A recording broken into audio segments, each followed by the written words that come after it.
Chase your dreams and face those things that hold you back. I told you that you can do it. Put your mind to it, fine tune it, define movements, hustle and motivation. There's no debate in this melanation. Is elevation. It's a revolution. Yo, what's going on, guys? It's your man Royalty. We're here today, and next to me is the lovely Lay the Bae. You already know. And we're giving you that raw Educated analysis of life, baby. And today our guest is an awesome woman by the name of Shakeitha Graham, aka SR Graham, an author, cosplayer, all around creator. She is just Black superhero. Right? Hi guys. It's nice to be on. I haven't been. This is my first time on a podcast. Really? Oh, we popped her podcast cherry. It's awesome. So quick backstory. I came across your page on TikTok, and I was just like, oh wow, like somebody cosplaying, especially anime cosplaying. I'm like, okay, this is real dope. And then within like a few seconds of talking to you, it was like, oh, you're an author too, and I'm a writer. So I'm like, okay, this is creators got to connect, So Right. So we gotta make it happen. So I want to start with where you grew up and your upbringing. Oh, well, I'm from South Carolina, a small town called Salters, but nobody knows the name, so I always say King Street, South Carolina. And it's basically the boondocks, the country, farm, chickens running around the yard, stuff like that. But I had a big family, but I'm the oldest of 4 kids, the only girl. Oh. I do have a stepsister though, and then a sister on my dad's side. But on my mom's side, I'm the only girl, and I'm the oldest of 4. Also, how far apart are y'all? Are y'all in age? My first brother, the first oldest, I'm 2 years older than him. The second one, I think 5, if I'm not mistaken, and then 7, my youngest brother, yet 7 years apart. Oh. Yeah, so she the oldest. Yeah, and that's out of all of them too. My stepsister, my stepbrother, and then my sister on my dad's side. I'm the oldest of all of them. You gotta like me being the OG, we gotta the natural born leader. and the shortest of everybody. But you still gotta let your siblings know I'm still the big one though. So I wish they treat me like a baby. Like they do, but that's also because I have sickle cell disease. So I was born with sickle cell disease. So yeah, I'm the baby in their eyes because I'm sick, and plus I'm the girl. So you don't have the trait, you have the actual disease. Mm-hmm. Sickle cell anemia to be exact, which is phenotype SS. So I did want to dive into that. I was going to do it later, but since you brought it up, let's just go into it now. For people that don't know, can you explain, because it's something that's only that we can get as Black people. So, but a lot of people don't know what it is. So, can you explain? Well, people from African descent can get it. So Black people and people of color. Right. But it's basically a blood disorder where your blood cells, your red blood cells, turn into the shape of a sickle, which is like a C, a crescent moon. And as they move through your veins, they block the vein because they're not they're not regular. So they kind of like attach to each other, causing like blockages in your veins, and it causes pain and discomfort, tiredness, a lot of other things that can happen. Were you hospitalized a lot? Because I have a cousin who has sickle cell, and then I have my sister who actually has the trait. Were you hospitalized a lot? When you compare me to a lot of other people with sickle cell, no, but I spend a lot of my time at home treating my pain because it's just easier for me. It's more comfortable. Plus, we go through a lot at the hospital. Like, it's a lot to get hospitalized. The emergency room, they take us through a lot before we can even get admitted. So I choose to deal with my pain at home most of the time. But yeah, I've spent a lot of time in the hospital, more as a kid, but for the past, I'll say 5 years, I've been in and out. But it's been, I think, like 2 years since I've been admitted. So that's a win. Definitely. That's Definitely. a lesson. So growing up, were you how old were you when you were aware of what you had, or was it like something that you just knew from the I knew earliest? I knew from birth. Like they told my mom when I was born. That was like during the time when they were doing the testing, because in the 80s they didn't really test kids with sickle cell at birth, but they started doing it like in the 90s. So she knew at birth. I think I started having sickle cell crisis, which is basically acute pain, which is like pain for shorter periods of time. Like maybe I think it can last, I'll say, from 2 to 10 days, maybe longer than that. But I think I started having crisis when I was a newborn baby. So my mama was aware of it. So what was life like school wise? Were you did you go to a normal public school or a private school, or? I went to a normal public school. It was, I mean, everybody knew that I had sickle cell there, but they didn't make it a big deal. I didn't really know a whole lot of kids with it. My cousin has the disease, and then I had 2 other people that live close to me that had it, but one just died recently. So I didn't really know a whole lot of people with it. So it was something that I struggled with. Like, I didn't really want people to know. They knew I was sick, but I would never let them see me, in pain or nothing like that. So like they had things set up for whenever I got sick, I either go home, I go to the nurse or whatever. Like I had special privileges, having to go to the bathroom whenever I can, take my medicine, stuff like that. But I will say though, when I was younger, I did take less medicine than I do now. Now I'm constantly taking medicine. So that's the difference. But growing up it was hard. Like growing up as somebody with an illness, you kind of feel outcasted. Like there's nobody really like you. They don't understand you or whatever. So you always feel like you're on the outside. Plus, I used to miss days in school. You come back, so much has happened. You've missed out on a lot. And it's hard to kind of try to fit back into that. And that was pretty much my life from like beginning to end, just always trying to come back into situations and find my place again. And that was, I think, was my main struggle growing up. Did that affect your schoolwork as well, because you were missing days? Were you like having to catch up as well on assignments and stuff like that? Well, luckily I did pretty well in school, so I didn't have to go on homebound until my high school year. So when I was younger, I didn't really have to catch up on work like that. I did most of my work in school.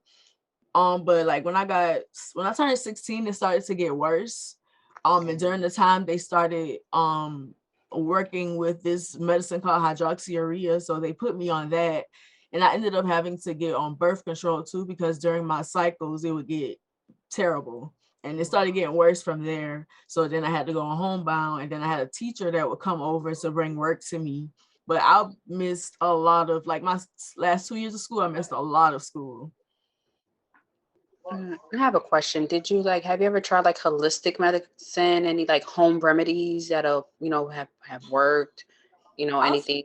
I've tried holistic medicine a lot, but they don't necessarily work with the specific symptoms of sickle cell. But like, for instance, we have very low energy. I've tried rhodiola rosea for energy. You also have chlorophyll. I think I've tried chlorella as well, and those things have helped. And I think acai berry as well for my energy. But as far as pain and stuff like that, I haven't found anything that works outside of the medicine that I'm prescribed by my doctor. I'm glad you're here and you're pulling through. Yeah, 32. The doctors told my mom when I was little that I wouldn't make it past 16. So yeah. Wow. It's a blessing. Real walking miracle. Yeah, she is. You surely are. And I'm even a little bit more touched by your story because I have a brother who was born with hyperthyroidism, who's been taking medication all his life. Doctors also told my mom he wasn't going to make it till 5. He's 25 now. So sometimes, the doctors, they say one thing, but God has a different plan. Exactly. And that's amazing that he's still here. Definitely a fight. You definitely have to be a fighter. Yeah, absolutely. So how was forming friendships for you in your early years and into high school?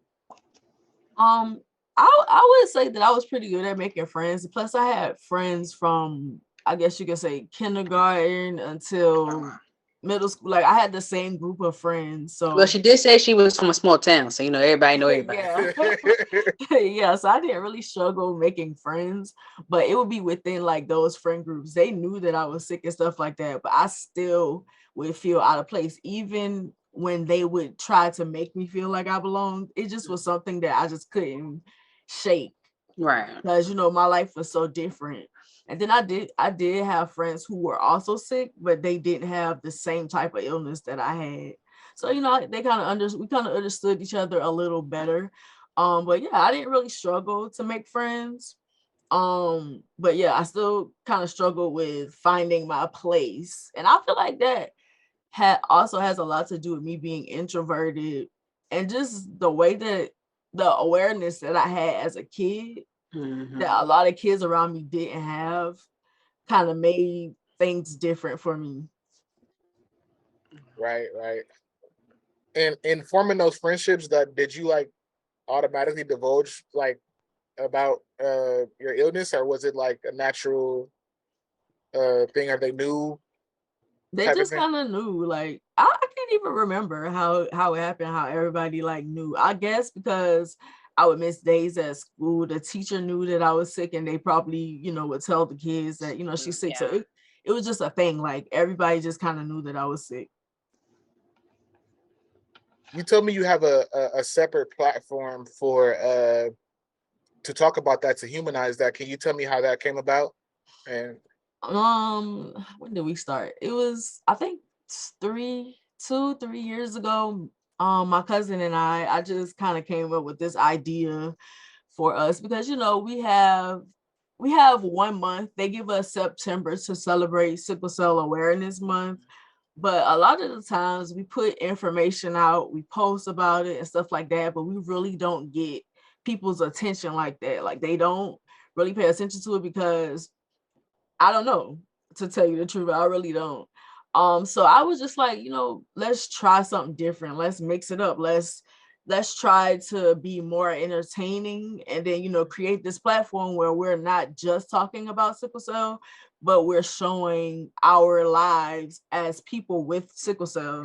Like, we go through this, but we can connect with people in different ways. And we incorporate anime, cosplay, a lot of different elements to our platform so we can reach different people. And that's awesome. I think the reason why a lot of people don't care, because we live a life in a bubble. A lot of people, like, if it doesn't affect you, then it doesn't really, like, no reason, that's how it was with HIV in the 80s. It didn't like, oh, that's just the gay people disease. They didn't care until it started hitting white people. Unfortunately, white straight people, they were like, oh, well, this is a real thing, right? Sometimes people fear what they don't know. Right. That's true. So, and because of that, it's like, wow, I don't want to know. How many, even though it affects African Americans, it's not too many African American households that can say, hey, I know somebody who has sickle cell. Some people don't even know what sickle cell is until they probably watch this. Like, what the fuck is that? Sickle who? So I'm happy that you're actually bringing awareness to it and shining a light on it, because it is a disease that has killed people. It is a very serious disease as well. So I'm grateful for that. Thank you for that. You're welcome. I try. Like, I feel like, you have to kind of find different avenues because, especially with the way that things are done now on social media, people have short attention spans and stuff like that. So we try to kind of create different ways to present it to people so they can get it. And, since I started this skit series called Trapped in a Cell, where I kind of like play the Clever. character of sickle cell. I kind of play the character of sickle cell, and then I kind of give it a personality. I give it a voice, so people can kind of understand it a little better. And I've had people tell me that they do understand it better that way. Yeah, it's like a coloring book. Right. People do better when they're coloring. You know how the therapist tell buy a coloring book so you can calm down. So when you bring life to something, you put an animated spectrum to it. It gives the attention that you want to for people to hold, because like you said, people do have a short attention span nowadays. So the moment, like 5 seconds, and they want to move on to the next thing. But the way you're forming it and the way you're doing it is in a way that not only will the children be able to learn, but the adults and, of course, the elders who actually don't know what's going on as far as sickle cell as a disease goes. But oh my God, you're amazing. Thank you. What is the name of the platform? It's Cellmates Apparel, because we started a clothing brand where we designed clothes that kind of like defined what sickle cell is to us. So yeah, the name of it is Cellmates Apparel. How many people are involved in the community? It's just my cousin and I at the moment, but I am thinking about expanding it, bringing more people in. When I do like the videos and stuff like that, having people on to talk about it and different things like that. That is super, super dope. Fine. For real. Of course, we'll post a link to that page as well in the description. Is that just on Instagram or on TikTok too? We got Instagram, YouTube, TikTok, and Facebook. Twitter too. I'm still trying to figure out how to navigate the Twitter space. Me too. I am too. And it seems like a dangerous space now that Elon Musk bought the company. Right. And before, when Twitter first started, it was so easy to use. Right. And now has so many different features on it and whatnot. But the fact that you're on so many different platforms, you can reach so many different people, because not everyone's on Twitter and not everyone watches YouTube. Well, wait, time out. That may be a lie. For Twitter and Instagram, I know those two, like, people be like, oh, I have Facebook, but I don't have Instagram. Right. Things like that. So that's good. So I kind of want to shift into creativity, and I feel like there's always a certain point in your life where your creativity spark is born. So can you tell me where your creative spark came from and when you first noticed that that's something that you had a passion for? I was really young actually when I started writing. Probably 7 years old. I was writing song lyrics and poems. I started this singing group with my friends called BF4L. And I used to write lyrics to what did that stand for? Us, Best Friends for Life. Oh wow. The typical thing. But yeah, I started really young, like 6, 7. I was writing poems, and then as I got older, I started reading romance stories, by Zane and Eric Jerome. Authors like that. So I would write short stories at school, and then I would like have them in these notebooks, and I would pass them around, and all of my classmates would read them and stuff like that. That is really special. So was it the music that came first, or the writing? It was a mixture of both, honestly, because I would write the songs. Like, we had these groups like TLC and 3LW that we kind of looked up to, and then I was like, we should do that. Like, let's write some songs. We never went nowhere, but we did write. I did write a couple of songs for us or whatever. It just never made it any further. But it opened up your creative world now and what it is now. So it did something. Right. But I didn't start thinking of writing as a career until a couple of years ago. Like, I think I was like 25, 24, 25. And it kind of started with me being in this toxic relationship and just needing to vent. So I started writing poems, and I was like, I should turn this into a book and sell it. So I did that. I turned it into a book. I put it on Amazon. I published it on Amazon or whatever, but I didn't have the knowledge to promote it. So I decided to go to school to learn how to do that, to learn how to create with structure, because I felt like I needed some structure. So I went to school, I think in 2015, 16 or something, because I think I graduated in 2018 for creative writing in English. All right now. Bachelor's or associates in creative writing? Bachelor's. Hey, that's what I'm talking about. Thank Black you. Black excellence. That's awesome. And the fact that go ahead. Oh, I was gonna say, like, just the fact that you took something and you didn't know much about it, and you said to yourself, "Hey, let me go to school for it." I think that a lot of people should, tap into that. We don't know what we want to be. One day we want to be a Power Ranger, the next day we want to be Cinderella. But as you grow older and you start to realize, hey, listen, I'm good at this. Master what you do. Master what you're good at, so that way no one can tell you or steer you the wrong way. Exactly. What did they say? It was a book called 10,000 Hours. That they said it takes that 10,000 hours for you to become really good at something. So, how was your home environment as far as was it like encouraging for your creativity? Because sometimes, especially a lot of Black households, they're just like, yeah, that little writing thing that you do, that little music thing, we minimize it. So how was that? Yeah, my mom kind of like allowed us to have that space to figure out what we wanted to do. So she did encourage it. Like, and I was writing things that a kid shouldn't have been writing. And she would see it. She wouldn't necessarily like, okay, you should be doing that. But she never told me to stop. It was like, you're good at this, you can do it, whatever. She kind of gave me my space to kind of figure out what I wanted to do and what I was good at.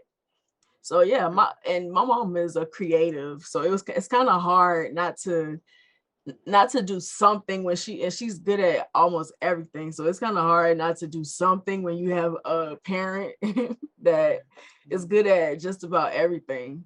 I think it is a very good thing to have a parent who is a creator for a creative child, because they kind of understand and they know what you need to flourish.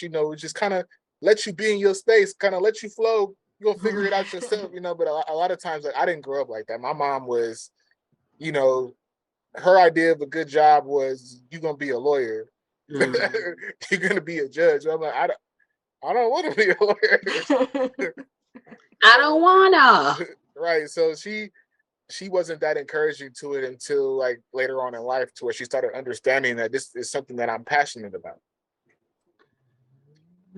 Right. Like my mom used to draw, like she would work a lot. So I would be at home with my brothers a lot. And like she worked in the office at a hotel. So they had a fax machine. She would send drawings to us through the fax machine, and we would draw and then send it back to her like that, just so we could have had that connection, because she worked a lot. So it was things like that. And then plus I was one of those kids that my talent isn't really a specific thing. My talent is that I can learn things really fast, and it seems like it's a natural talent of mine, but I just have the ability to learn how to do certain things, especially in creative spaces. Can I ask you a question? Because you said that, you started writing more once you left the toxic relationship. How did you exit that? And was it to where, you got out of it and then you started writing, or you were in it still a little bit and writing while you were in it? I was doing it while I was in it, because it lasted a lot longer than it should have. But yeah, I was writing while I was in it. It was a release, because during that time, like, I was going through a lot. I didn't have really, all my friends had moved away. I wasn't really talking to a lot of people, so he was the only person I really had outside of my family. So I was with him for a while. Most of the relationship, we weren't together, like we were just friends. But then, like at the end, we got together. But it was a lot, so I needed something. It was the first time I've ever experienced being with somebody like that. Like I was very much used to men being like very respectful and treating me a certain type of way. So that was a huge lesson that, you know, that's not always how my life is going to be like in dating. Right. All men are not going to treat me a certain type of way. So yeah, I learned a huge lesson with him. I went through a lot. But yeah, I started writing while I was with him. I was also in school too, I think, while I was in that relationship. And me getting out, I just kind of decided like, okay, I'm done with this. I feel like I had one foot in and one foot out for a very long time. I had detached myself emotionally first, and then That's the hard part. when I got tired of it, I was just like, okay, I'm done. Time to And go. when I decide that I'm done, I'm done. Absolutely. A lot of people don't understand that though, because they're like, well, you're in the midst of this type situation, just leave. Right. And a lot of times it's not that easy, especially when you're invested in someone emotionally. It's just like detaching yourself emotionally first, so that when you separate yourself, because if you rip off the band-aid, it's like, Right. it's gonna hurt. It's really gonna hurt real bad. And even after that, when you're detached, it's still a level of security that you have with that person. We talked about that last week on the podcast, how you know, where you like, well, at least that person took out the trash. Right. Right. At least they didn't hit me, you know. Right. And then it's also a habit too. I think that a lot of times in relationships, we think that it's love and stuff like that that keep us there, but it's a lot of times it's just habit. Like you're used to being around them, and it's hard to break that habit. Definitely. Absolutely. But I'm glad you got out. I'm glad you have to Ike and Tina him in the back of the limo. And I'm glad that it brought a positive out of you. You understand? Right. Because for every negative, there's always a positive. And Right. for it to have brought out more, because you were already creative before you were with him. And then for it to have brought out more of your creative side, you got to thank him a little bit. Thank you. Yeah. A little bit. A little. See ya, but thank you. Right. He in the footnotes at the very, very, very, very bottom. You know. Right, there's more. In your story, I think we all remember like our first toxic relationship. Unfortunately, my first toxic relationship was my first relationship. You know, we're not gonna talk about that. Not gonna talk about that. So, but I think we all remember. But I think for creators, we always use real life to create from. So it's just like if you're feeling like when I was at my lowest, I wrote some of the best poetry I've ever written in my life. And you could just feel it. And then from there, I think nourishing it, you know, like keep going on, keep creating. And even sometimes if it's bad, you know, you might need to do that bad one in order to create something fantastic the next time. Right. That's what I tell people all the time when they ask me, do I have any advice for them when it comes to writing? Just write. And don't judge it. Like give yourself, you know, even if you have to buy a notebook for your bad writing, just never stop. Just give yourself space to be bad at it until you get good. Right. Even if you start off with one fish, blue fish, red fish, it's gonna get you somewhere. Somewhere. Right. How are you with when it comes to ideas for writing? Like, are you the type of person where you, if you think it, you gotta get right to it, or do you let it formulate in your head to where you could get the full thought out, or what?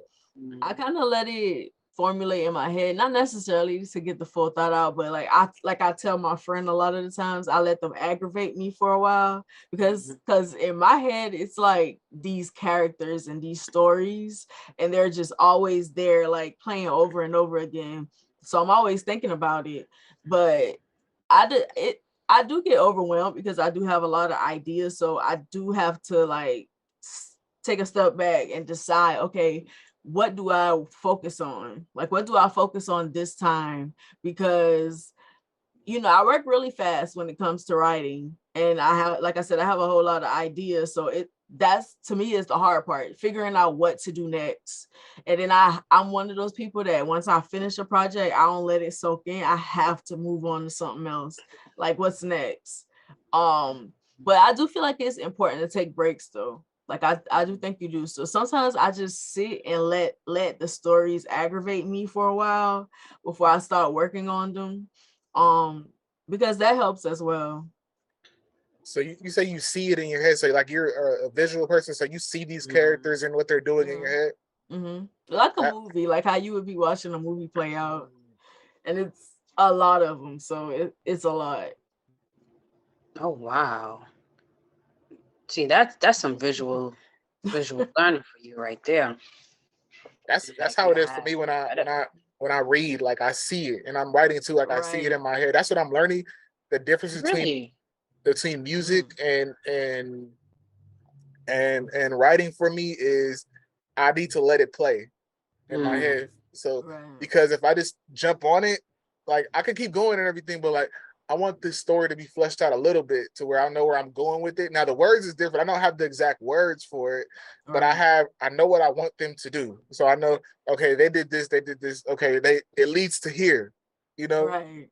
before you start doing with music, it's totally different for me because if I get an idea, it'll just fly away if I don't do something right then. Right. I think I that's how I am with poetry. Like with poems, like I have to go ahead and get it out of my head or I will forget about it. Mm-hmm.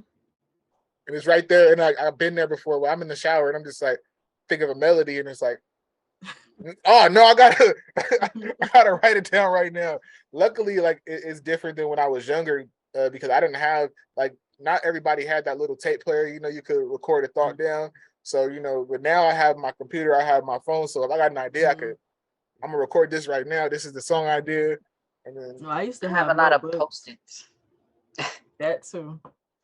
Those little notebooks, and like I have notebooks. I have so many notebooks from when I was younger, and then like those little ones you sit on the desk, you just look through them, and I just have ideas scribbled in them, stuff like that, and my notes in my cell phone. Yeah. But Scratch stuff out. I usually don't plan it out though. Like I don't know. I've never been able to write like that. Like to sit and plan out what I'm gonna do, what I'm gonna say, like the characters. I kind of go. I kind of figure it out as I go. Go with the flow. Right. Mm-hmm. being in school, what did it teach you about honing your craft? Yeah, if I'm being honest, nothing. I was about to say, no, seriously, I was just about to say, school don't teach you not a goddamn thing It when taught it me comes to being nothing. an entrepreneur.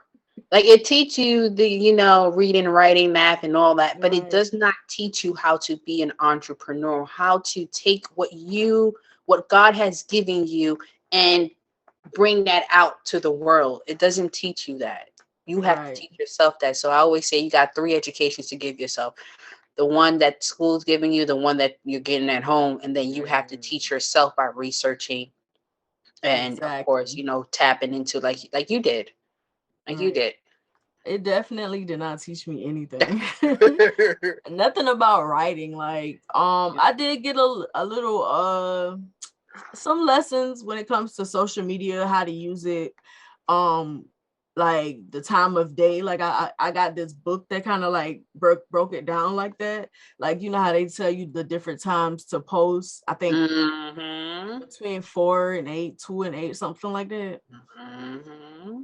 But as far as writing, like honing my skills, that's something that you really can't learn. That's something that you just kind of work on yourself. Because I didn't Definitely. really know anything about that.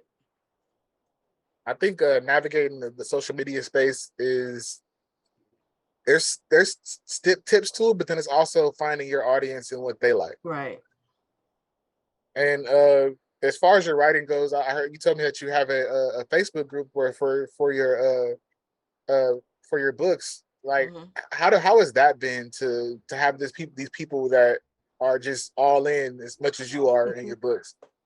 It's fun. Like when I come across people that are invested like that, it's fun.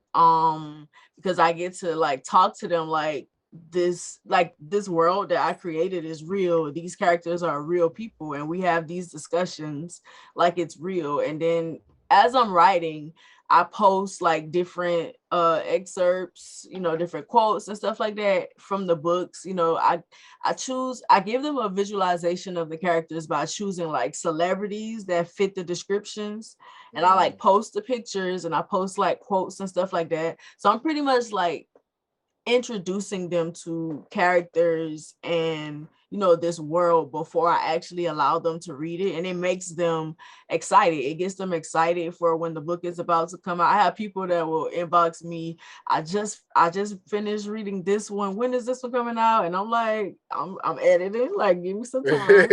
Like it'll be ready. And I to me it's fun. It makes what I do worthwhile.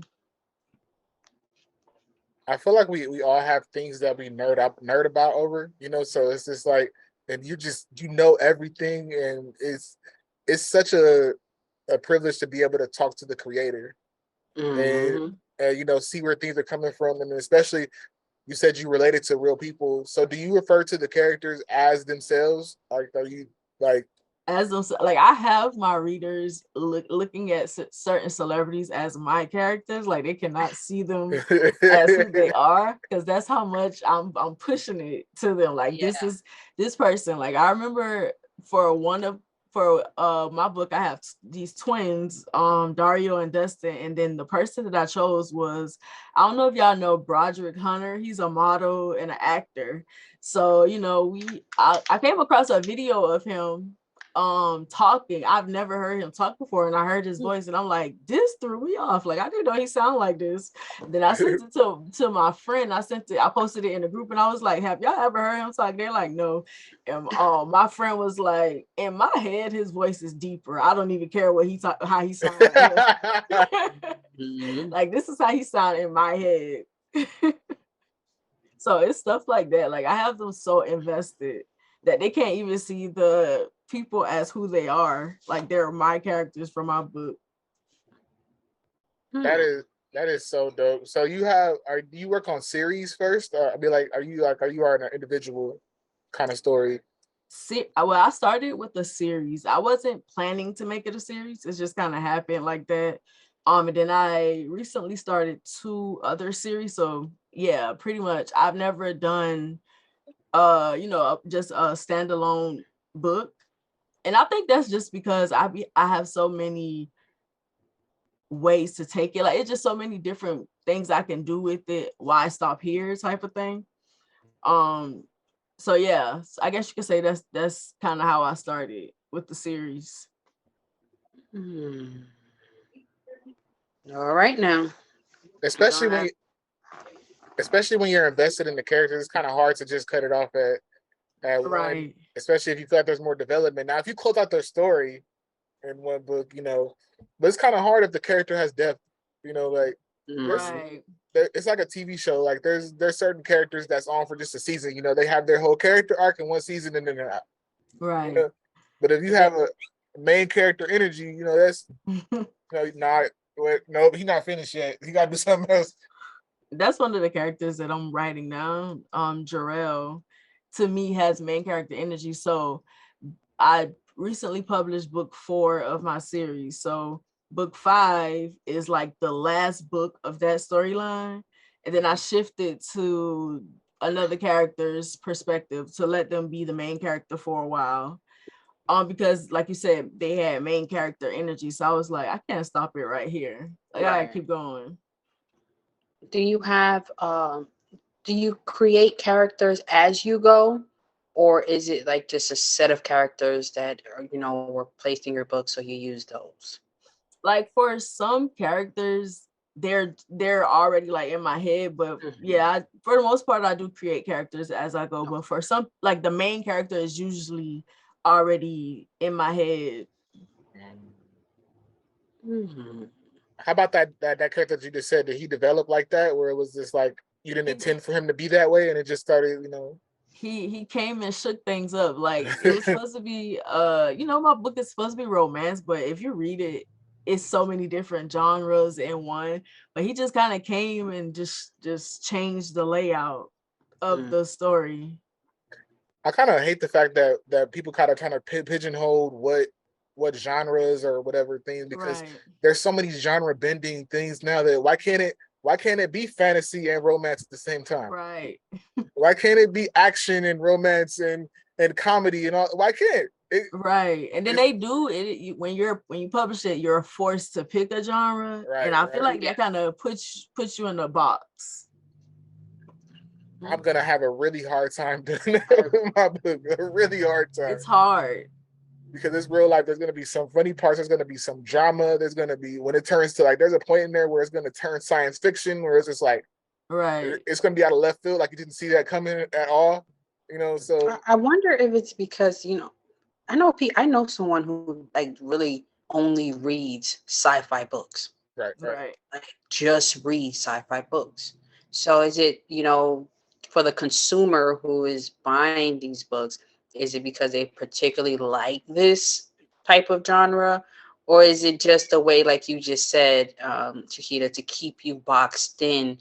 Because if I'm writing about romance, I should be able to write about fantasies and fictions and non-fictions and, all different types of things. But I think it's just the world around consumers who like really just particularly like just one genre of, creativeness. So I don't know, probably so, but I wish it would just all be all one big bowl, like a big Barnes and Nobles. Fiction and nonfiction. That's pretty much all you. Exactly. But I think it's a little of both. I think it's for the consumers, and I think it's like pick a genre. You can't write different genres or whatever, because I kind of feel like once you start, if I start as a romance author, people are going to see me that way.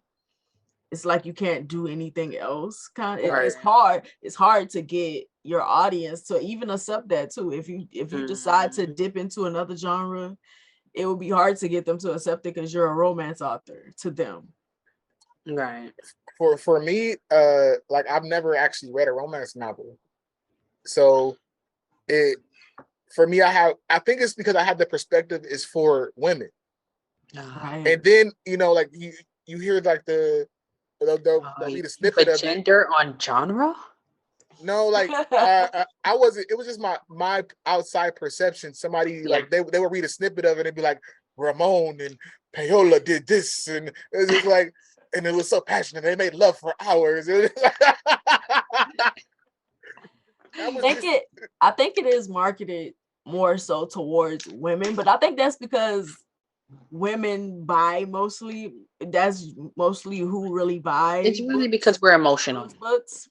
Those type of books, I think they don't believe that men would be interested. But I've had men read my stories and like it, especially the way that I write my male characters. I always get them telling me like, how can you write exactly how we think? How are you able to do that?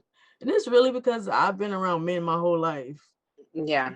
I actually understand them more than I do women sometimes. Yeah. That's where I think the romance title is hurtful, because a lot of men will sit there and watch stuff like that on TV with their women and be just as into it or even more into it than they are.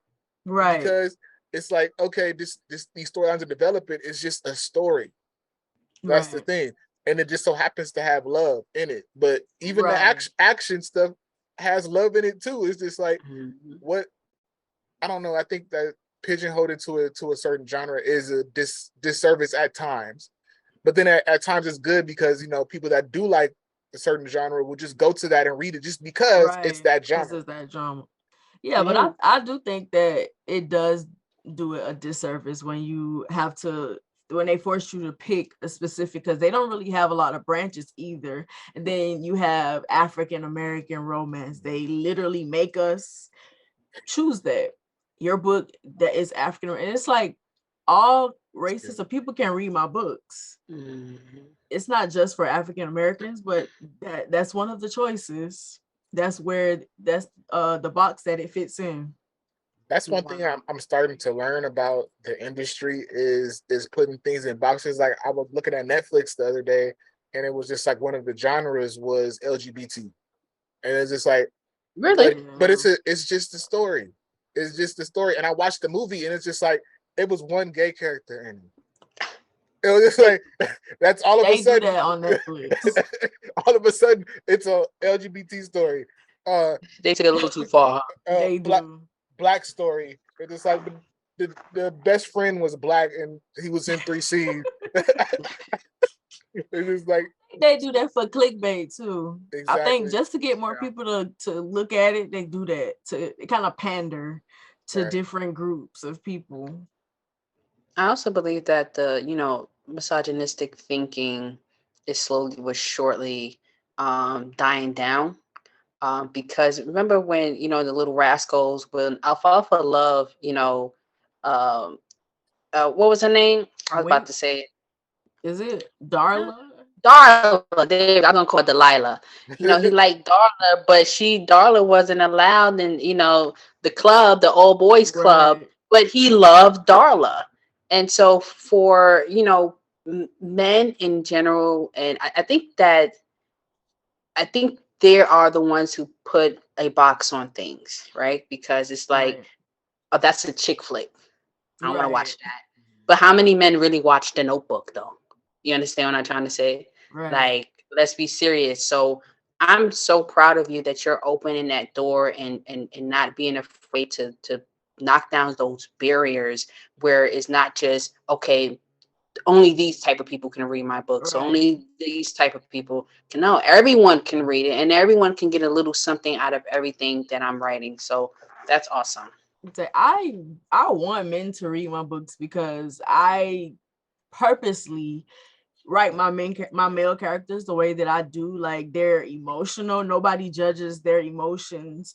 They have brotherhood. They're able to talk about things with each other because I think those things are important. And something that I also tackle mental illness and Yeah. also STDs and stuff like that. One of my characters have HIV and I wanted to write a character with HIV without the focus always being on the fact that she has it. Like, yeah, they have to focus on it because there are different things that happens in her life, but I don't want her to be known as just, the girl with HIV. Like, she has a healthy sex life with But you don't somebody want it to who, be a stigma. right, somebody who accepts her, and she has an issue with, having it, and he makes her feel better about it.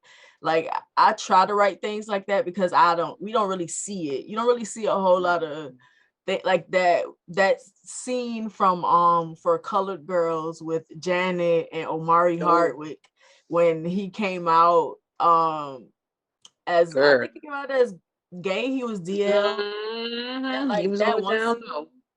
that I feel like that's usually what's shown of HIV. It's always A somebody, negative. it's somebody gay, is homosexual or something like there that. was there And was I a wanted to kind whole of shift it. there was a whole movie about that. It was called Cover. I don't know if you've Yeah, seen I it. saw that. Nah, I seen that one. Yeah, it was just like the derogatory way that they did that. I'm just like, so you're assuming that every person that HIV is gonna just pass it along, and then now it's all on this subset of people that are just like handing it out like candy. Like the R. Kelly's Right. R. Kelly's Trapped in the Closet series did the same thing. It's just like, so it's just this guy randomly passing. You got the package. You got the like. It's like, nah, bro. Like this is a real thing, and I've had a cousin die from it. Wow. And the fact was, it was 2010, so the medicine was much better. He shouldn't have, but he was so ashamed of who he was and that he had it that he didn't tell his family to the last minute. Right. He And knew.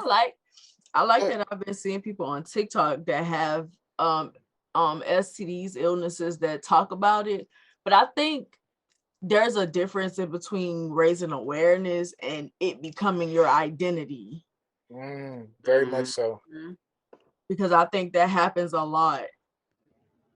I think we take the human out of it at that point when somebody Right. says they have something like that, and it's like you're still a person that your whole life is not consumed by what you have. Right. Right. you still live, especially today. Now in the 80s, it was a different story. Like people were dying, like, you know, but now, like I have a family member that has it, and he's living life to the fullest. And you know, Right. and now you get to the point where you don't even have to wear protection anymore if you're undetectable. Yeah, You I know, have a cousin really? who's undetectable as well, and he talks about it. Raises Oh. awareness about it. Like, yeah, if you're undetected, you can't pass it. You know, when I first heard about being undetected was watching Law and Order SVU, and I'm like, I didn't know that there was gray areas when it comes to that. I thought either you're detected or you're not. But there's people that have it, but it's not detected. And I'm like, wait a minute, you're confusing me now. You It's the know? same thing with herpes. They have Right. herpes when it's not detected a lot of the times, and a lot of people won't tell you that they have it because of that reason, which I feel like you should still tell Tell people. somebody. You should still tell people. I Somebody want think to kiss a herpy lip? I'm just I feel like There are a lot of people that are okay with that. you have to let somebody make the decision for themselves. Mhm. Right. Let give up all the information that they need, and then you make the choice that you want to make from there. And some people are Exactly. not going to be as mature enough to have a relationship with somebody like that. That just means that's not the person for you. That's what Right. we was talking about in the last podcast when we said sometimes you have to give people the option. Like, don't take my option away from me. You understand? Give me that option where I can say yay or nay. And if I say yay, then let's figure out a way to work it out. If I say nay, see you later. God bless you. Right. You Right. know? But to It, take my option away that's like raping someone, you know, like That mentally I raping was someone. going to say that. Like, I think people do it out of fear. It's like, Mhm. well, if I tell you the truth, you won't want to be with me. Right. What's so bad about that? exactly. If you're something that somebody doesn't want, why would you want to trick them into Into wanting you? one. Hello. That And means it's not real. that's going to Mhm. come out some way or another. You're going to feel some type of way because if somebody doesn't like something, they're obviously going to say that. So Right. that nigga over there got AIDS. It's just Right. like you know you got the whatever. You know you just You damn. know That's you how they got the really. bug. That's how they really feel about me. It's just like, And but this you. is it's not even really about you. That's what I mean when people make it their identity. And it's Mhm. like, I'm the person with AIDS, they rejected me because I have AIDS or whatever. And it's like, but that's their right. And you have to be okay with that. Exactly. Not everybody's gonna be okay with that, but find your people. Find people that will is okay with it, and that's you know Exactly. that doesn't make their identity. Because I'm the type of person. You tell me that just like you told me about you having sickle cell. That's not who you are. Right. That Mhm. doesn't change our friendship. Okay, I want to know about it, but now let's talk about something else. Like Exactly. That's People. something that I wanted to that was important to me when building my platform, because I do not want to talk about sickle cell every single day. Mhm. It's depressing to always talk about it. Like, let's shake it up. Let's do this in a different type of way. Absolutely. the next Make question it I make have it fun. Oh, go ahead, brother. the next question I have is I feel like since you said you're a visual, and I think a lot of all writers are in a way, Mhm. the natural progression is to go to screenplays. So how do you feel about that, and what are your ideas about turning your books into shows or movies? I definitely want to go that direction. When I wrote my first series, I didn't think like, oh, I want this to be a screenplay. Even though a lot of people were telling me you should turn this into a movie. And I think it really was because at the time I wasn't that deep in. It didn't really, I guess it didn't really I ain't gonna say it didn't mean a lot to me, but the story didn't hit me. I wasn't as connected to it as I am now. And I didn't feel like this could be a movie. But now, as the series progresses, I do want to turn it into a movie. And I'm working on a series that I absolutely want to turn into a movie. I actually wasn't even really intending to write a book. But I talked about the idea with my uncle, and I asked him, do you think I should go ahead and write this screenplay, or do you think I should do the book? And he told me he think I should do the book first. And honestly, it was the best idea because the story, it's fiction and real life mixed into it, and it would be like the first story that I would be the main character. So I'm able to take characters, people that are in my real life and put inside the book. And I feel like by doing that, I can promote and all of that stuff in so many different ways. And not just that, but like to include the community into something, because I want it to be about that. I want it to be about the community. I'm Gullah, from South Carolina. And I feel like when you hear about Gullah people, it's usually Charleston, South Carolina, but it's the whole low country. And then, the area where I live, we don't really get, we don't really get a whole lot of recognition when it comes to that. So with that story, that's what I want to do. And I want to include my real life people in it as I do that. And with your book, you were able to put more details. Right. I think that when we do a movie, you just get into the main idea. Right. You got the beginning, the middle, and then the end.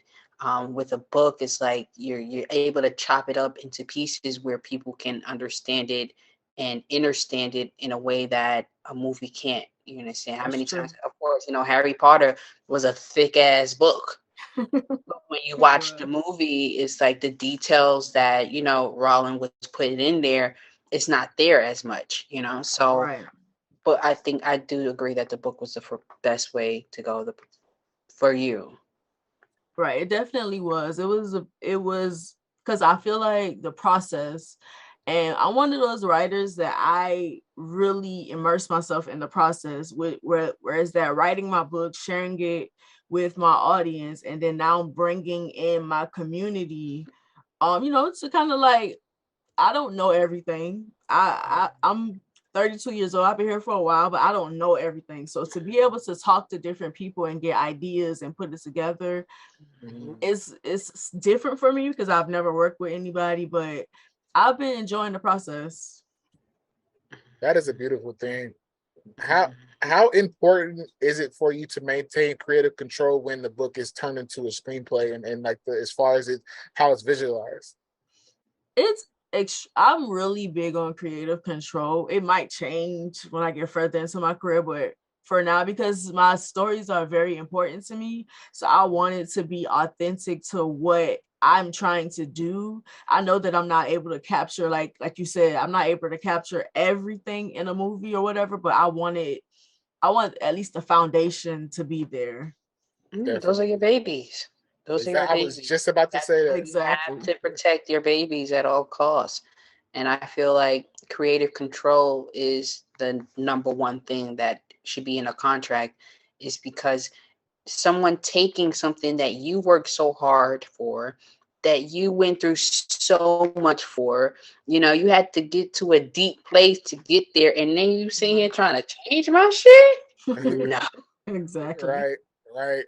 Especially if they're not as invested as you are. And then you get a lot of times where they'll make the characters do something that's outside of your character.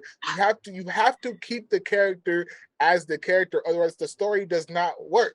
Like that. Now, if you understand that, then changing like little minuscule things here and there is not going to make a difference. But you have to maintain the integrity of the characters. This character would not do this, so don't make him do that or her do this, and this messes up the story. Oh, well, it looks better on TV. No. like Game of Thrones. Game of Thrones was amazing, that TV show or whatever, but it was a lot of stuff that they did not have, like the incest, the rape. They did not have to put all of that in there so many times. We get it. They got incest in their family. We get it. You don't have to keep putting it in our face. Right. It was so weird because it's so good. It's so good. Like, why are y'all constantly putting this in our face? I never watched Game of Thrones. I haven't either, actually. I want to. I had people around me that were Game of Thrones heads, but I can't get into it. It's just... I love it. I've never read the books. I loved the show, but it was a lot of things that I was just like, this is unnecessary.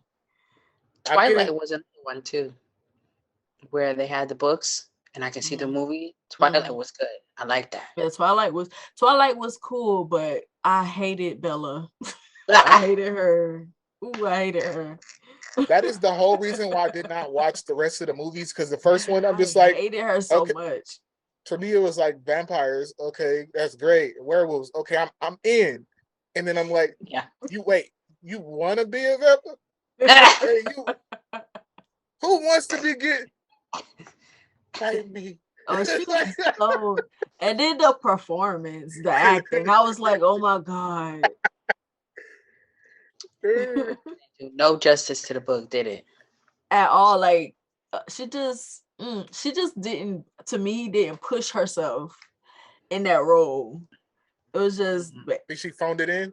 basic to me. Yeah, a little bit, just a It's little bit. it's a lot of times that people do that. I think in doing your research for a movie, especially a movie that's based on a book, you need to go read the book. Mm-hmm. And it's True. better. That's why it's important to have creative control, so you can have those conversations with people. Hey, this character does this. Right. Like it's just like if you're doing a biopic, it's important to, if the person is alive, to go talk to them. Right. Mm-hmm. Look how Hey, many times they've done the Whitney Houston story. Girl, I'm They're sick doing of it it. again. They're I'm doing tired. another movie because everybody's shown a different perspective of her. Now, this movie that's coming out now, I feel like should have been the only one. Mm. The only perspective that we should have seen of Whitney Houston, I in have my a opinion, feeling. because it looked like it focuses more on the movie and her career and not the other stuff that she was doing in her life. Yeah, of course. 'Cause Like, there's always she's a girl from Jersey. A white man discovered her. She right, has a famous godmother who was a singer. Her parents were singers, and then all of a sudden she's on drugs. Then she right, married this person who was the reason why she was on drugs, and then she, it's not always about her career, how an right, amazing singer she was, how no one can ever reach a Whitney Houston vocal right, ever. You Ever. understand how caring she was, how loving she was. These are the traits that we want to see. It's not just the bad stuff. Okay, yeah, right, she did what she did, cool, but let's celebrate her in a different way, in a different light, and let's put some respect on her name, because that right. is Miss Whitney Like Houston. we get it. Mm-hmm. She did drugs. All of y'all Right. done drugs. Exactly. Hello. That was just I don't honestly care. part of the industry, especially in the '80s. Mhm. It was just like you go Right. into a party, it's gonna be cocaine there. And they Right. still doing drugs. Still, You and know? they're talking about it now. It's Mm-hmm. praised now. I remember my first ever show I performed in Hollywood. I went in the bathroom and some dude was like, "Where's the coke, bro?" I started dying laughing. I thought he was playing. And then one other dude responded, was like, "Bro, I'll take a bump right now." And just like on the Ooh. bathroom counter, I was just like, I don't think I should be here. Whoa. Like No y'all privacy. different. I Y'all was are like, y'all different. wild. I'm just like, you performing tonight, right? I'm like, yeah, I'm not performing doing that tonight. Like that's a part. That was a part of the culture, a part Mm-hmm. of being a celebrity.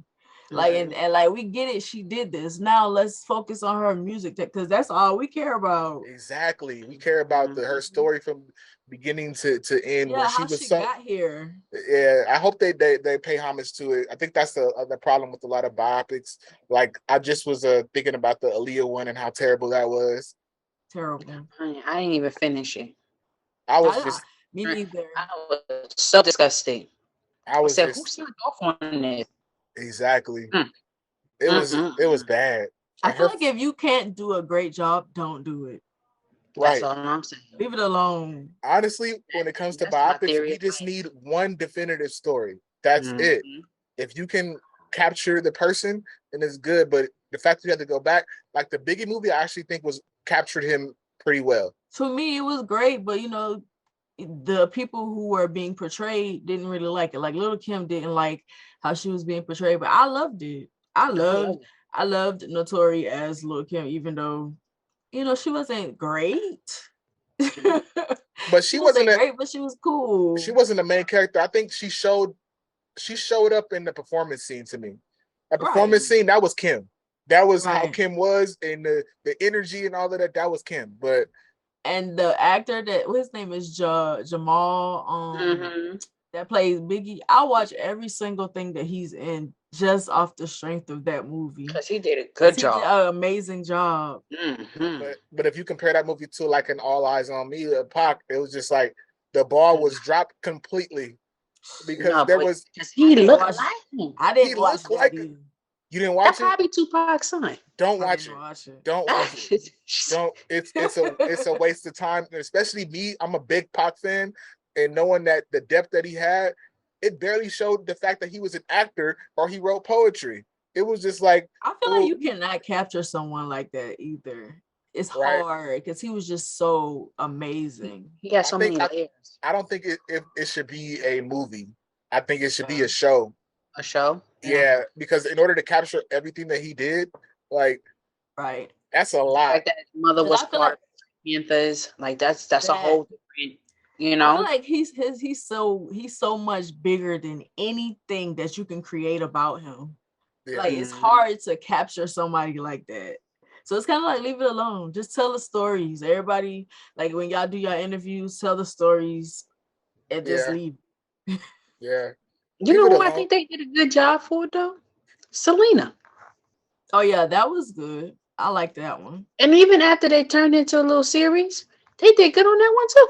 I didn't see the series. I didn't see the movie. I think it depends. Now we could just talk for hours and hours and hours. And I know that she's gonna have to become a frequent collaborator. But before we get out of here, I do want to talk about the cosplaying. Okay. And what inspired you to get into cosplaying, and how has your experience been thus far? Honestly, my mom was very different. So I grew up dressing up in like different costumes and stuff like that. So it was always something that I did, but I always felt like I was saying, where I'm from, you don't really see a whole lot of stuff like that happening or whatever. So for me, I'm different. Like I don't really. And then, you know, here comes social media, and I just started like getting into social media. I've had my social media for years, but I wasn't putting forth the effort that I'm doing now. Like I'll say for the past 2 years, I've started, you know, putting more effort into my social media. And I was just scrolling on, I think, Instagram, and I just saw, you know, people cosplaying. And then I kept coming across it, especially after I had you know, got back into anime heavy, and I started seeing content for people who was looking at anime. Then I saw the cosplay, and I'm like, it's a community for this. It's people who like doing this. So I'm about to join. So last year I decided to have an anime birthday party. My birthday is in October, so you know. Wait, hold on. October what? The 10th. 28. Okay. We there. But I was like, okay, I'm gonna have an anime birthday party, but I'm gonna take this opportunity to start cosplaying. So for our birthday, we pick out gifts and we send to each other. So I sent my family a bunch of costumes to buy me. And I was like, okay, I'm gonna take advantage of this. And I was strategic about it. And I've been doing it ever since. I've been having fun. Like I'm really not immersed into the community like that. So I don't really like know the ins and outs. If there's drama in the community, I don't know. I'm just here to have a good time. So you like anime? I love anime. Okay, so I know people that, you know, love anime, and I've watched it here and there. But as a female, because it's always like a male dominated world, right? There's a lot more male into it. As a female, like, do you feel awkward? Like, do you feel weird? Or is it like, man, listen, I like this. Like, y'all gonna let me. That's how I am with anything. Like, I don't care nothing about nobody's opinions about anything. If I want to do it, I'm doing it. You're not gonna tell me that I can't do something. Right. I've always been like that. So I just started. Like, people have been telling me that I've been doing pretty good. I'm like, I don't know. I'm just here. I'm just having fun. It's fun for me. But I do try to be more intentional with the way I create it, because I see that it can open doors for me now.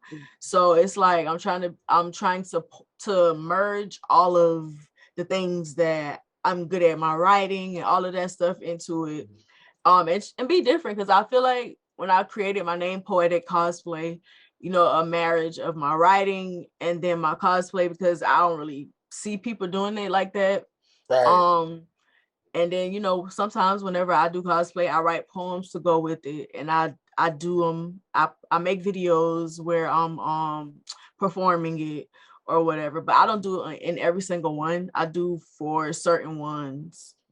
Yeah, you got layers. You got different flavors. Right. It's It's a little bit of everything for everybody. Right. now in the cosplay community, I feel like anime characters are over sexualized a lot of time, They are. and is and I think people view them as sexual people.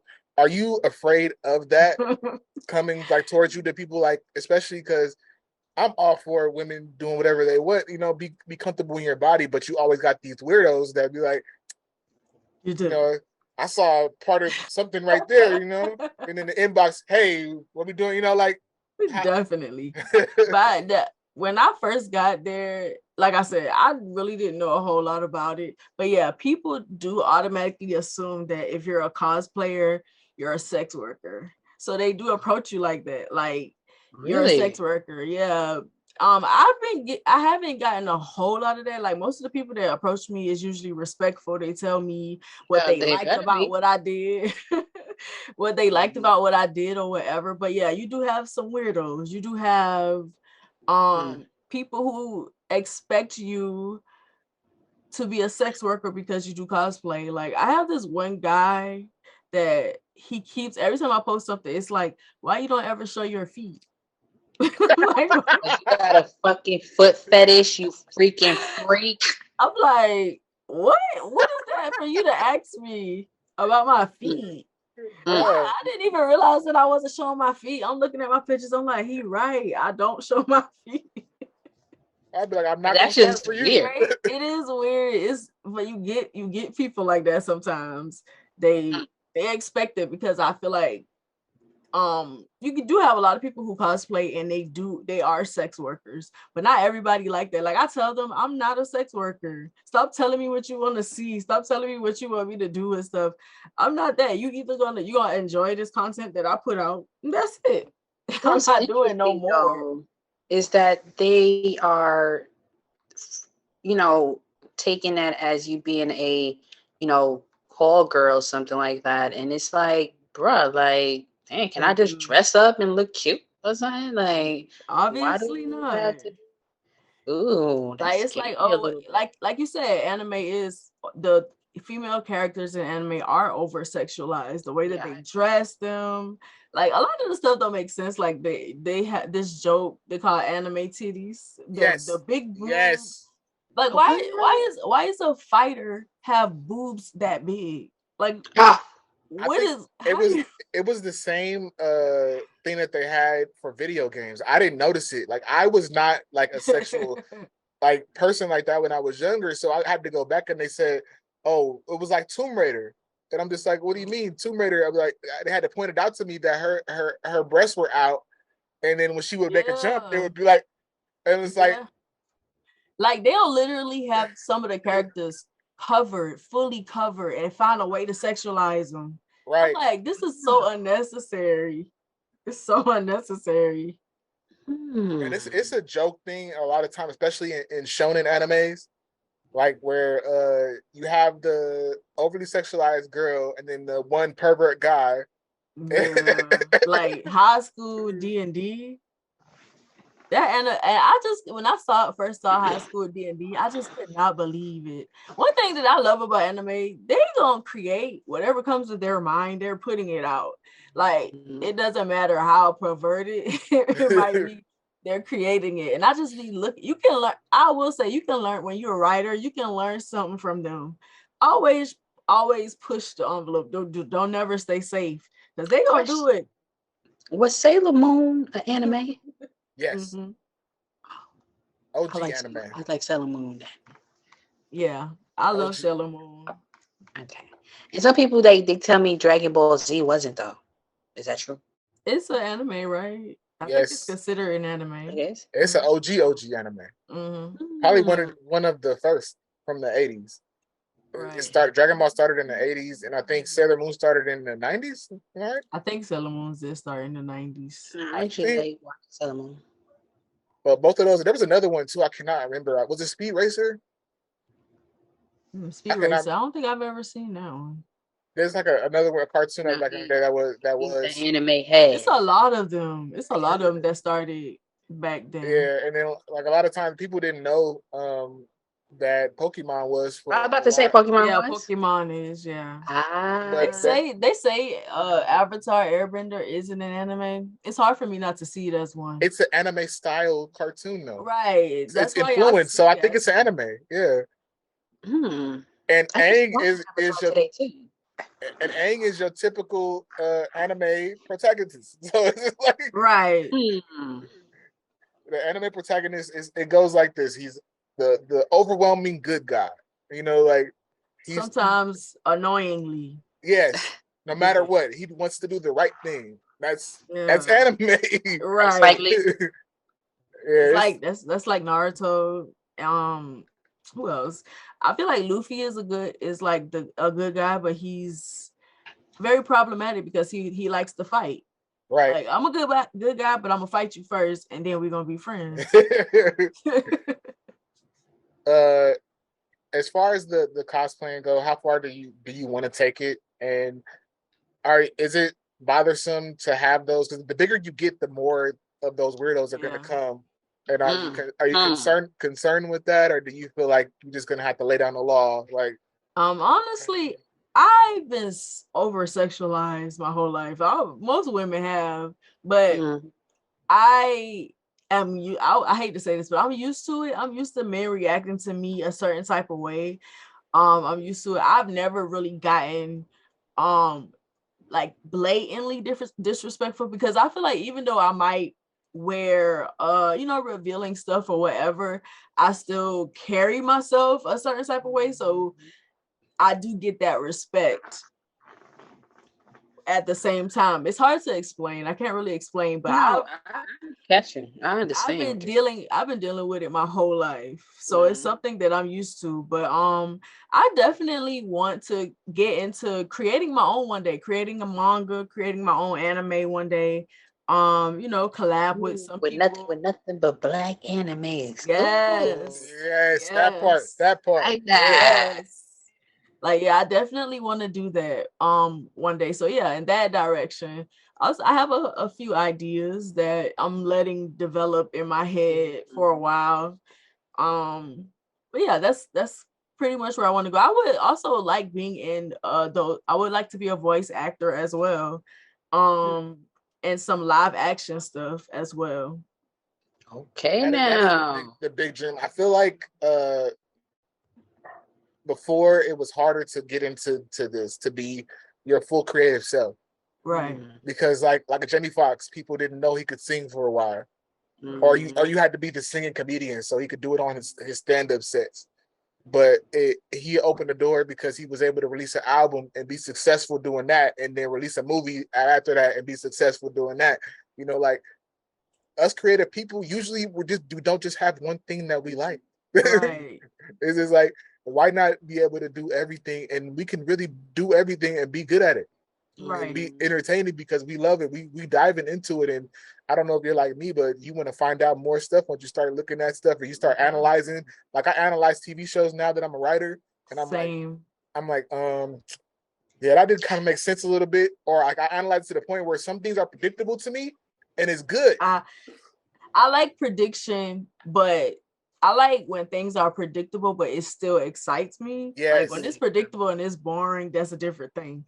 But as a writer, you're gonna be able to predict things because you're a writer. So in order for it not to take the fun out of you consuming art and stuff like that, you kind of have to, I guess I'm not gonna say lower your standards, but you kind of have to find the medium, the in between being entertained and analyzing. Right. Because sometimes, like for instance, like I was telling you about Tubi, I strictly go on Tubi to be entertained. I don't care anything about how I don't care anything about how bad the movies are. I go on there strictly to be entertained. Are And you these the can low budget movies that be on there? actually they've gotten a lot better.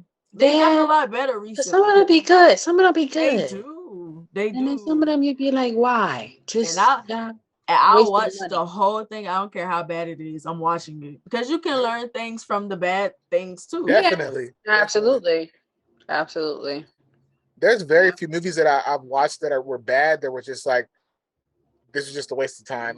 There was nothing I got out of this at all. It was just like like I told you, Sleepless. There were some good things about it. There was some good acting, and but as far as the cinematography, it didn't flow. Like the idea behind it was good, but the execution wasn't. And sometimes it's like the storyline is good, but the acting, and I'm like, they say certain things, and I'm having dialogue with the characters, and they say certain things. And I'm like, I didn't believe you. I don't believe you. Yes, exactly. I think that's the analysis in us, because like there's a character on a show called Greenleaf that I watched. I like Greenleaf. It was her son, the one that came in I think the last season. The boy with the locks, the boy that had locks. Okay, I think I know who you're talking about. Yeah, his acting to me was garbage. It was atrocious. And it was really, it really showed in the scene where they were in the church, and then he walked down, and I'm just like, I don't believe you right now. And it's, are you talking? Hold up, Grace's son? Yes. Okay. Yeah. Okay. But I realized that he was getting, his feet wet, because that was one of his first acting jobs. Oh, really? Yeah. So it's just like, now that you know that, it's like, okay, he's learning. Right. So, Greenleaf is so dramatic. Baby. It was so dramatic, and it's so dramatic. And so I saw him on a new show that I watched called R.E.A.L recently, and then now I'm like, he was much better. Okay. Because I was at first, when he first came on the screen, I'm like, this nigga, this nigga. And then this character like Charity on Greenleaf, she's so annoying to me. Yes, she is such an annoying character. She does stupid stuff. It's just like, why are you doing this? It's like, grow up. You're an adult. Grow up. Take the whole family down. Like, really, you gonna work with the enemy? Like, she acts like a spoiled child, though. If you watch it, it'll be entertaining. The first season was the best for me because of that topic that it touched on of rape, and then the resolution was the execution. To me, they don't ever resolve anything. They just like gloss over it. Like, but it's true to the story that they're trying to tell. Like, these are people that are in the church, and a lot of times they don't address things. They just kind of push it to the side and let God handle it. And it's like, but it's still bothering us. It's still affecting our family. Yes. It happens a lot. That's a topic for another one. I want to talk about the church and everything, and especially the black church, because it's a whole different monster that people don't know, stuff that goes on in there. But there's a whole bunch of stuff that goes on in the black church that a lot of us got trauma from today, because you go in the church and some things happen, and we see some things that we shouldn't have seen. I saw one of my best friends get killed in front of my church. Whoa. Wow. Yeah. So it's just like supposed to be a safe space, but yeah, it's not. Honestly, it when you think about it, is probably the most unsafe space, because you're telling all types of people, come as you are, any type of person, you could just come or whatever, and you never know what they're gonna bring when they come. It's come as you are until you start saying the wrong thing. I saw it was funny. Yeah. It was a skit, but it was based on reality. The girl was talking about, I used to be out in them streets and I was sucking, and it was like, whoa. You can tell your testimony, but don't no details. Don't go into details. It reminds me of Friday After Next, when Day was like, I know you hoes trying to use the Lord to sell some pussy. And they at the end, she like, sister, we're gonna go to the church and we're gonna pray for these niggas. Like, hold on, like, You know what I'm saying? I love Nigga, that. fuck you and your whistle. You like, ma'am, I love that scene. you was just singing a whole church song. That's how they are in real life. Look, But my that's the family is like reality. that. Definitely. Yeah, because my family is like that. Definitely. What they call them, cursed Hypocrisy. Christians. Mm-hmm. Yeah. Hello.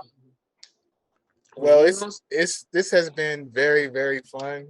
absolutely. Like, Yes. even more fun than I thought it would be, for real. I knew it was gonna be great, but I was just like, and like I said, I would love for you to be a frequent collaborator here on the R.E.A.L podcast. I definitely am interested in doing that. I will. I'll give the floor to you right now. Shout out anything you want to say. Anything you want to say, you got the floor for as long as you want. Nothing really. Just follow me on all platforms. I have 3 different platforms. My cosplay is Poetic Cosplay. My sickle cell platform is Cellmates Apparel, and I think on Twitter is Apparel Cell. And then my writing platform is The Sensual Genius. On all social media. I hope y'all got that. Oh, also my website, srgram.org. You can go there and find everything about my writing on there. Everything will definitely be in the description. I appreciate you coming on. You have been a fantastic guest. Thanks for having me. And you know, on this podcast, we always support Black excellence, guys. So hello. So it's a lot more coming. But thank you. Love you guys. And it's been real. Peace. Hey. It's a revelation, you should be celebrating. The cells is breaking, there is no obstacle that is stopping you from dropping.